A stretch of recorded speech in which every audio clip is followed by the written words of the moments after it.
Nous voici en direct de l'iPhone 13, un iPhone surprenant avec pas mal de qualités, mais aussi pas mal de défauts et je vais t'en parler juste après.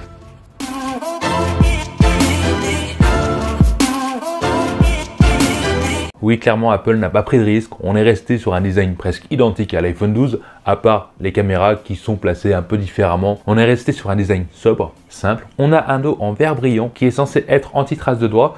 Malheureusement, c'est pas totalement réussi. Les traces de doigts sont bien visibles et ça reste dommage. On a des rebords plats, le contour est totalement en aluminium et au niveau de la prise en main, ça peut gêner certains. En tout cas, moi, ça me dérange. On est sur un angle droit. La prise en main n'est pas la plus confortable, même si elle reste correcte. Tu pourras le prendre en extérieur sans avoir peur de le faire tomber. C'est vrai qu'il glisse pas. Surtout qu'il fait seulement 176 grammes et une épaisseur de 7,6 mm. 7,65 mm, monsieur. Et il faut dire que ça fait du bien d'utiliser un téléphone compact qui a une bonne prise en main. Surtout qu'Apple propose quand même pas mal de coloris.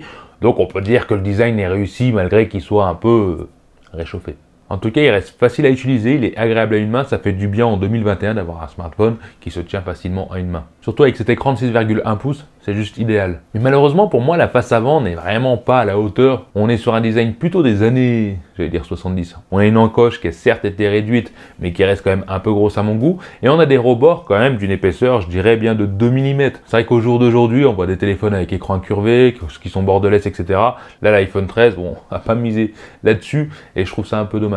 Alors oui, pour l'encoche, je peux comprendre, ils ont quand même réduit l'encoche, on a quand même la Face ID intégrée à l'intérieur, la meilleure reconnaissance faciale qui existe, en tout cas la plus sécurisée, qui fonctionne parfaitement bien, que ce soit en basse luminosité, dans le noir, etc.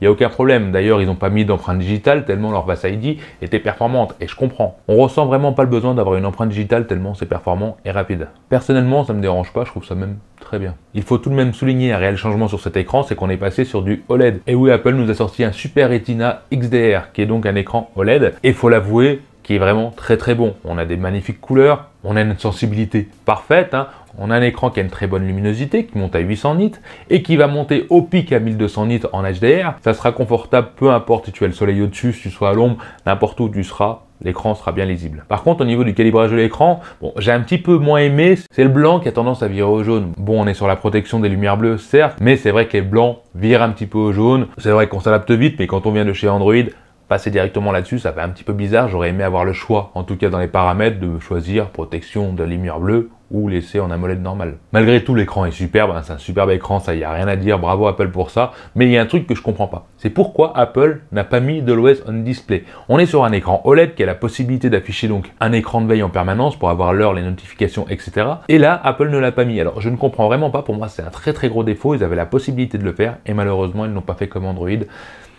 Dommage. Si tu sais pourquoi, n'hésite pas à me le mettre dans les commentaires, si tu aimes ou pas, mais je trouve ça vraiment dommage. Surtout qu'il ne propose pas un taux de rafraîchissement de malade, on est seulement sur du 60 Hz, même si la version Pro propose du 120 Hz, j'aurais aimé à ce prix-là, qui propose quand même 120 Hz, voire 90. C'est quand même une petite déception, sachant que le premier prix dans l'iPhone 13 est à 909 € sur le site officiel, la version 128 Go que j'ai juste là. Après oui, Apple a plutôt misé sur la photo parce qu'il y a quand même eu pas mal d'améliorations. Et c'est vrai que l'option la plus marquante, c'est l'option de la vidéo cinématique qui semble complètement dingue. Comme tu vois, là je suis net, je vais tourner la tête pour regarder ma couille, qui fait le beau, et normalement il est tout net. Et là ça revient directement sur moi. Ouh, il y a des bugs. C'est moi le star, c'est moi. Attends. Pour toi, là, c'est un loupé. Mais attends, je t'ai réservé le meilleur à la fin de la vidéo. Bon, certes, tu l'as vu, c'est pas parfait, ça peut déconner de temps en temps, mais tout ça peut se régler directement après avoir fait la vidéo.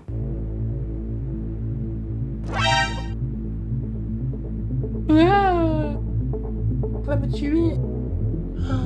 Bon là c'était juste un petit exemple pour te montrer entre guillemets le potentiel, la réalisation d'une scène de cinéma version amateur. Et comme tu peux le voir, tu peux tout régler. Tu peux régler l'ouverture du diaphragme pour avoir une meilleure profondeur ou avoir un côté flou, l'effet bokeh en profondeur ou que ce soit plus net, etc. Tu vas pouvoir régler aussi le focus pour savoir à quel moment ça sera net dans cette partie-là, à quel moment ça sera net devant, etc.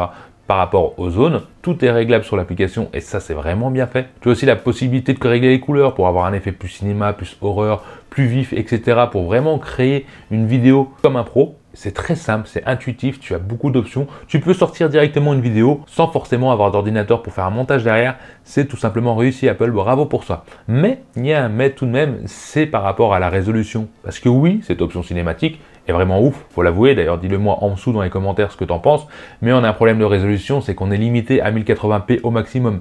Certes, en soi, c'est pas très grave, mais j'aurais aimé avoir du 4K pour ceux qui réalisent des vidéos plus haute résolution. Certes, tu pourras faire des modes cinéma comme tu l'as vu en cinématique, mais attention au niveau de la photo, on est sur un capteur principal grand angle de 12 mégapixels avec une ouverture à 1.6, ce qui promet, faut l'avouer, et une autre caméra en ultra grand angle, cette fois-ci avec une ouverture à 2.4. Bon, clairement, niveau photo, Apple a toujours été très bon avec leur iPhone. Ils ont vraiment fait un travail sur la colorimétrie. On a des couleurs vraiment naturelles, on a un piqué bien présent, les couleurs ressortent bien, mais sans exagération, on a vraiment une sensation d'avoir la personne en face de soi.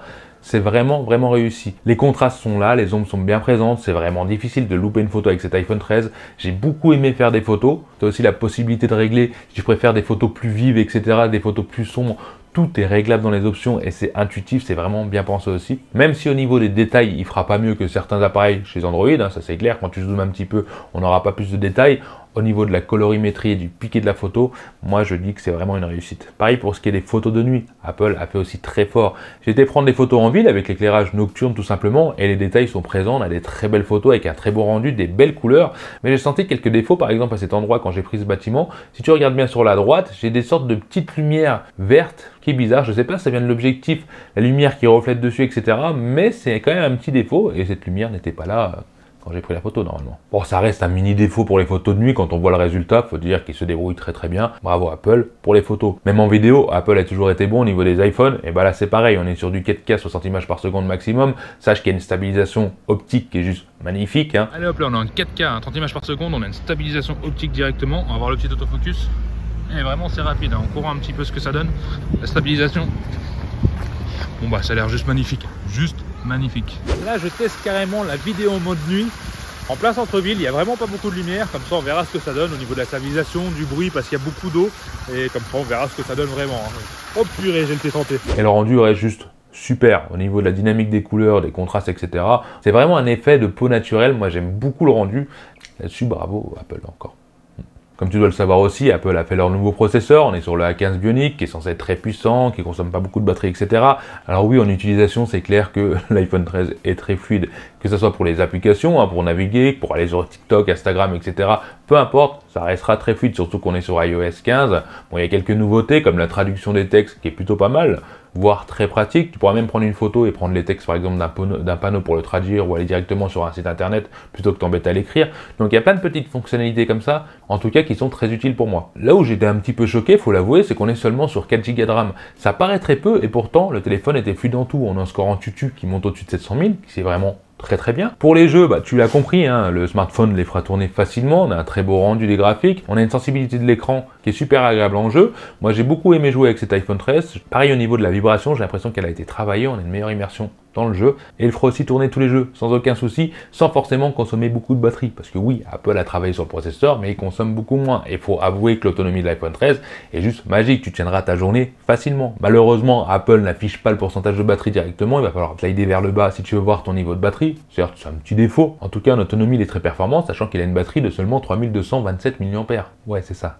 Et bien sûr, il est compatible avec la technologie MagSafe pour la recharge sans fil. Mais oui, malheureusement, il n'y aura pas de chargeur dans la boîte. Tu vas retrouver simplement ton téléphone avec ton câble de chargement Lightning, c'est déjà bien, et tes AirPods en Lightning. La recharge est longue, tu auras plus d'1h30 pour charger ton iPhone, voire peut-être 2 heures. Tout dépendra du chargeur que tu auras à la maison aussi, ça compte beaucoup, si tu en as un. Tu le sais sûrement, mais l'iPhone 13 est bien sûr compatible en 5G. Si je te jure, je t'appelle avec le vrai iPhone 13, pas un iPhone de Witch, l'iPhone de chez iPhone du site iPhone. Avec la certification IP68, donc il est bien étanche et malheureusement ne propose pas de mémoire extensible. Chose aussi importante, il fait stéréo.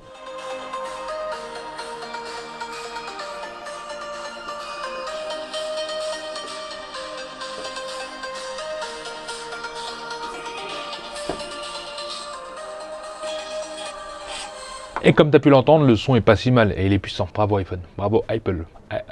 Bravo Apple. Si on devait faire un condensé des qualités de l'iPhone, en premier je dirais le mode cinématique qui est vraiment excellent. De quoi s'amuser, de quoi réaliser des bons films, etc.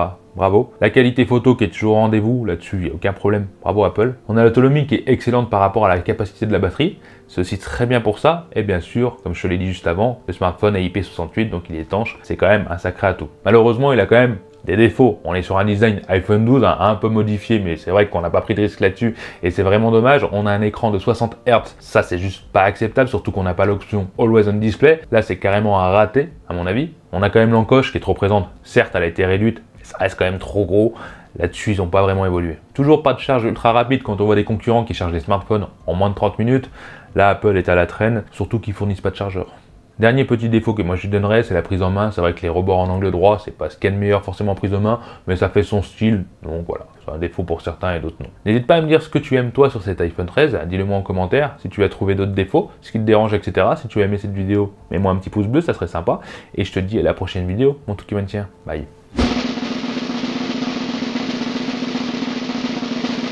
Nous voici en direct de l'iPhone 13, et je sais plus ce que je voulais dire. Direct de l'iPhone 12.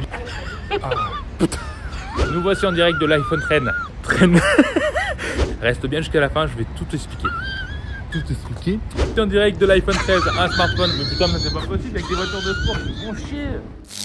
Allez, à vous, t'as aimé la vidéo. Lâche-moi un petit commentaire en dessous pour me dire ce que t'en penses. Abonne-toi, sinon tu seras marabouté par les yeux de Tuki Wanchien toute ta vie. Viens vite me rejoindre sur les réseaux sociaux et mate ma dernière vidéo juste ici. Allez, je compte sur toi pour la prochaine vidéo. Bye bye.